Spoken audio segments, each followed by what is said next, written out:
Pourtant, les réunions rue Losseron, au cours desquelles les femmes venaient avec des visages, elles étaient toutes enceintes et d'une grossesse qu'elles ne souhaitaient pas.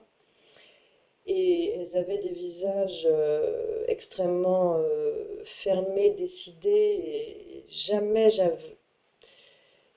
j'aurais cru ça, quoi. La force de ce refus de grossesse. Notre objectif, vraiment nous, c'était de dire, si on pratique les avortements, on le fait connaître, la loi sera caduque. En mettant ainsi la loi caduque,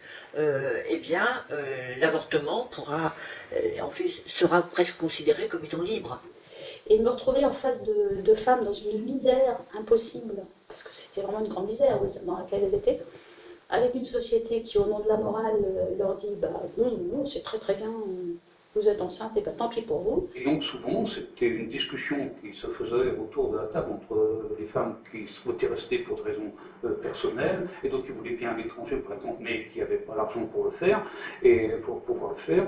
Et donc, cette mise en place d'une solidarité qui permettait de solutionner toutes les situations à l'issue de la réunion. Ça, c'est quelque chose qui m'a aussi marqué.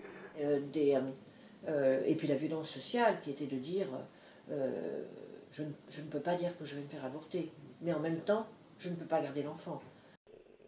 Les femmes avaient tort. Elles étaient enceintes, elles avaient tort. Elles n'étaient pas enceintes, elles avaient tort. Enfin, on avait tort. On avait tort et il y en avait qui en mouraient. Donc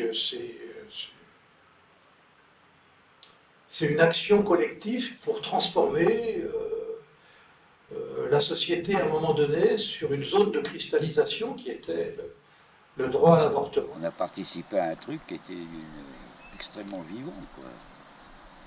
Et qui était lié à notre implication, moi auquel je tenais beaucoup, de changer le quotidien, de vivre autrement.